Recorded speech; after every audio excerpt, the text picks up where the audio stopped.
Good morning, everyone. Thanks for being here. I'm Dr. Jim Maxwell, and I'm running for Congress in New York's 25th District. And before I get started, I just want to say congratulations to Joe Morelli on his victory yesterday. But I also want to give a shout out to his three opponents, Adam McFadden, Rachel Barnhart, and Robin Wilt. They did a great job, and that's what democracy is all about. Running for office and giving people choice. I was born at St. Mary's Hospital and lived my entire life here in Rochester. I've practiced neurosurgery since 1982 and has served as chief of neurosurgery at Rochester General Hospital since 1999. During my career, I've performed over 7,000 surgeries and made over 20,000 patient consultations. As a neurosurgeon, I have had the honor of listening to patients and helping them heal with brain and spine surgery. If elected to Congress in November, Monroe County will be my biggest patient yet. Since I announced my candidacy for Congress back in January, circumstances have changed. God has called Louise Slaughter home. Louise is deeply missed in this community. Although we sometimes disagreed, we shared the same dedication to Monroe County and the same appreciation for science and research. We also share the same passion for women's rights. I'm a staunch supporter of the Me Too movement, and I will advocate for women when I am in Congress. When I grew up here, Rochester was a shiny city on the hill. It was a place of good jobs, great universities, high culture, good music, good schools, safe streets, prosperity. But most importantly, there was a sense of deep civic pride in being a citizen of Monroe County. I remember hearing Rochester referred to as the Athens of the North. How things have changed. As a lifelong citizen of the 25th District, I know that we can reclaim the promise of Monroe County. As your congressman, I want to make sure that everyone in Congress knows this 25th District like I know it. I'm running for Congress for a few simple reasons. Number one, I'm running to fix the healthcare system. As a neurosurgeon, I've seen firsthand how broken our healthcare system can be to some. Over the years, I've treated patients regardless of whether they had insurance or not, regardless of how much money they had. I simply saw a patient in need, and I did everything I could to help them. I know the medical game inside and out. Healthcare costs have skyrocketed. The costs have skyrocketed. And the level of service has in some instances decreased. As your congressman, I will be a tireless advocate for a patient-centered healthcare system that lowers costs. I'll say it again, that lowers costs, because that is the elephant in the room in the healthcare system, the cost. And also expands access to healthcare to those that don't have it. Decisions about your health care should be made between you and your doctor and not between faceless bureaucrats in Washington. I will also fight for more federal funding for cancer research for Monroe County. 2.5 years ago, I lost the love of my life, Janice, after a 15-year battle with breast cancer. And I could think of no better way to honor her memory than having the University of Rochester be a nationwide leader in finding a cure for breast cancer.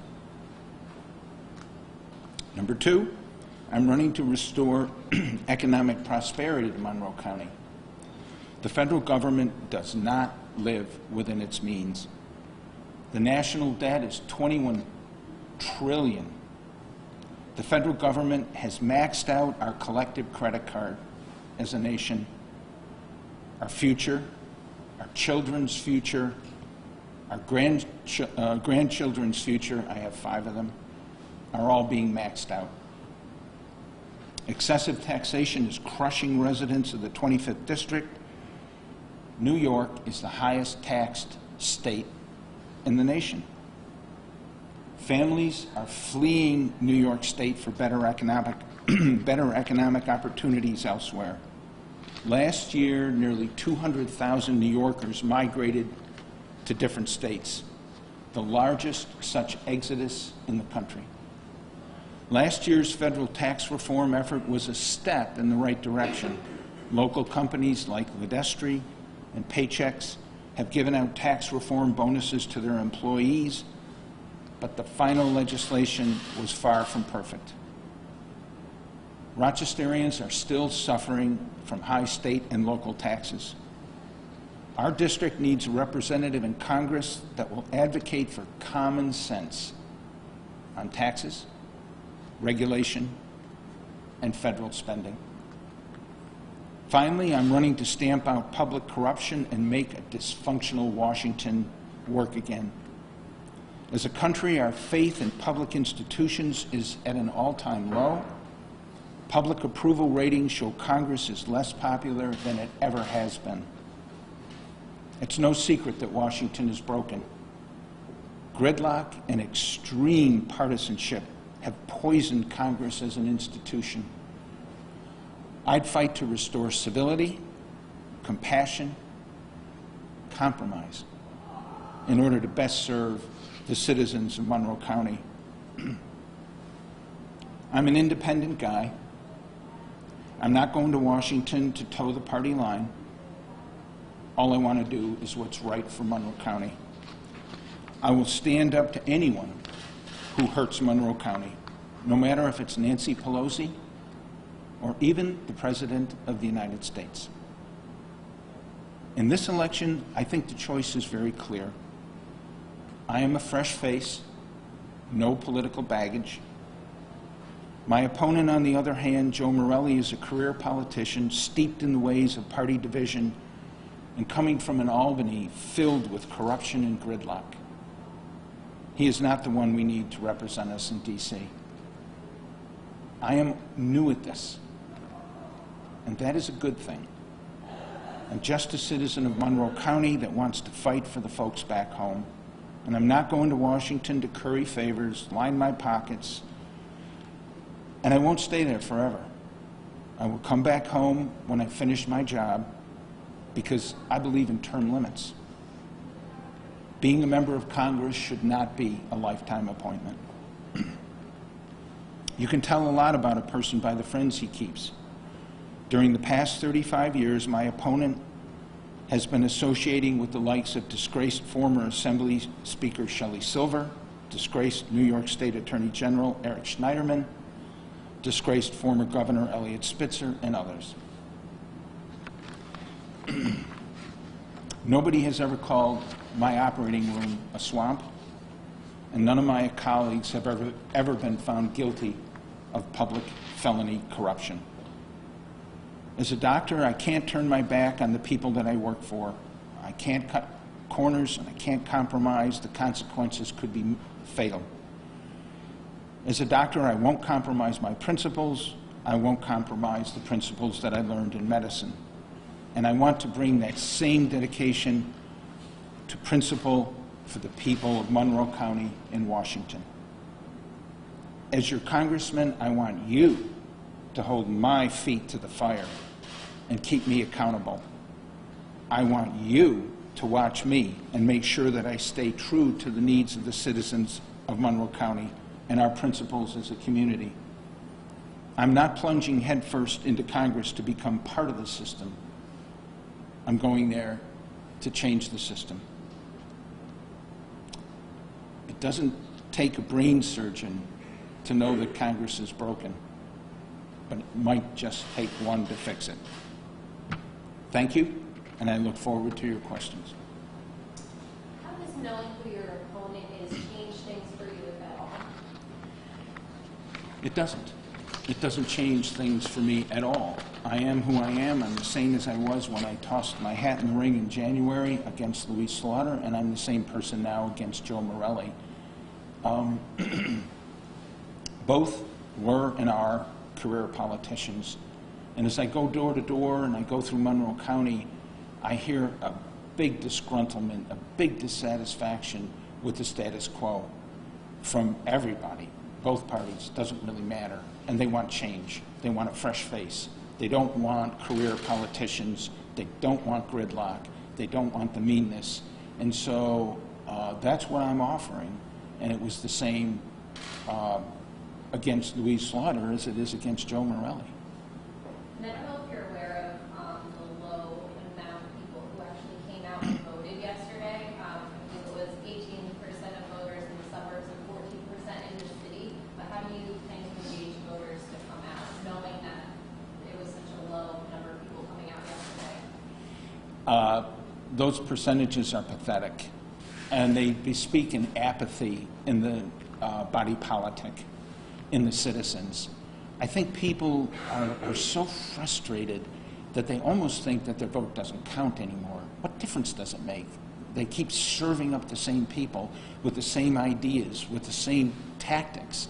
And why should I vote? I also think there's a great disattachment with the millennials, with young people. They don't think Social Security is going to be there for them. They don't think government is responsive to them. And there is this deep, deep frustration with the status quo. That is a big part of the reason why I threw my hat into the ring. I don't need this job. This is a big change for me. This is difficult. But I feel compelled to do this because I can't stand on the sidelines any longer. And I can't leave the status quo to my 5 grandkids. And I think the very low turnout is a reflection of a deep, deep apathy. And I'm very nervous for our democratic system that people are not involved. So you say you're an advocate for women and a supporter of the vacant movement. What does that look like policy-wise for you? I'll give you a couple of examples. A passion in my life has been Mercy High School. It's an all-women's school. It was founded and opened the year women got the vote in New York State. And they produce a great product, and the problem is it's too expensive. So my wife and I threw everything we had into a 6-year effort to get scholarships for single-parent families so they could send their girls to Mercy. Because I thought for a long, long time women have gotten a raw deal. And my way of chipping away at that was to do what I could and found scholarships at Mercy High School for single parents. We just had another Janice Maxwell scholarship recipient of a woman who lived in a refrigerator box on the street, beaten, with a daughter who is brilliant, speaks fluent French, and we got her a scholarship at Mercy. That was the wellspring of my involvement in women's rights. The Me Too movement, all I do is stand up and applaud these women, the bravery of these women to stand up for events, no matter how long in the past they might have occurred, and that these women should be doubted. Equal pay, family leave, pre-K kindergarten. I know what it is to be a woman and contribute to the income of the family and try and raise kids. It's just very difficult. And anything I can do to help with that is where I'll come in on women's rights. So you also made the point, excuse me, saying all of the people that Joe Morelli associated with, and that speaks to their character. However, Diane Cicero, who was actively involved with you, admitted to double dipping and then was recruiting people to help file special election lawsuits that you said you supported. As soon as I found out about that, and as soon as the verdict came in, she left the campaign. The special election lawsuit, though, was after? It had started before the final verdict came out, and she just stepped away. She's a lifelong friend. She's a very good woman. She got bad advice, and in the final document from the court, it was called a mistake, and restitution was made. But be that as it may, perception is everything, and I said, you have to step away.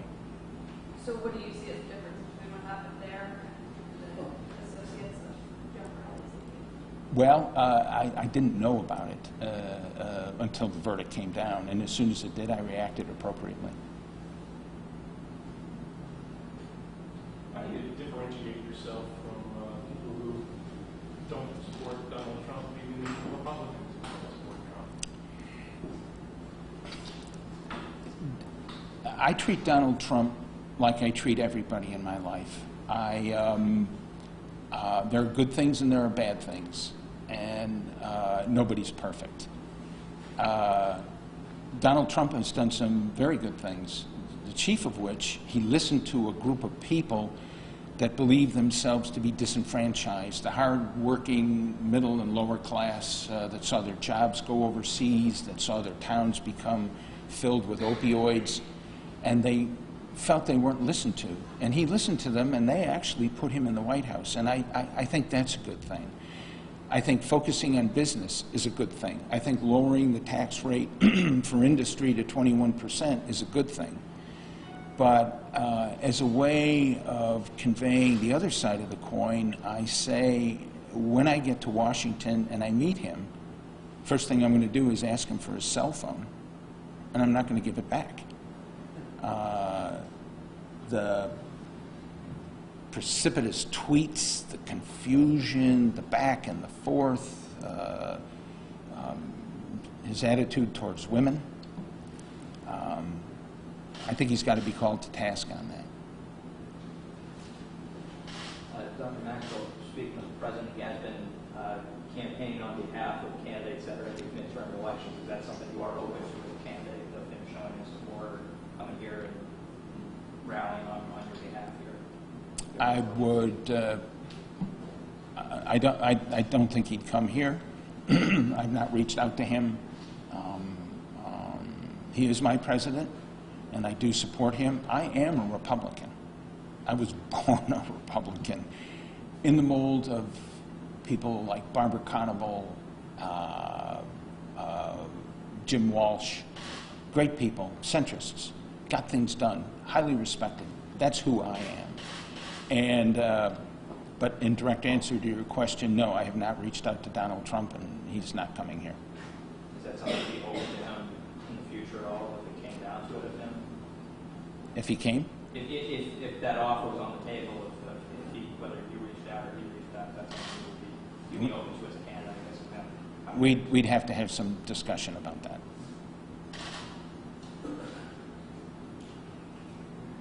What's your take on the whole immigration issue and the Supreme Court decision? The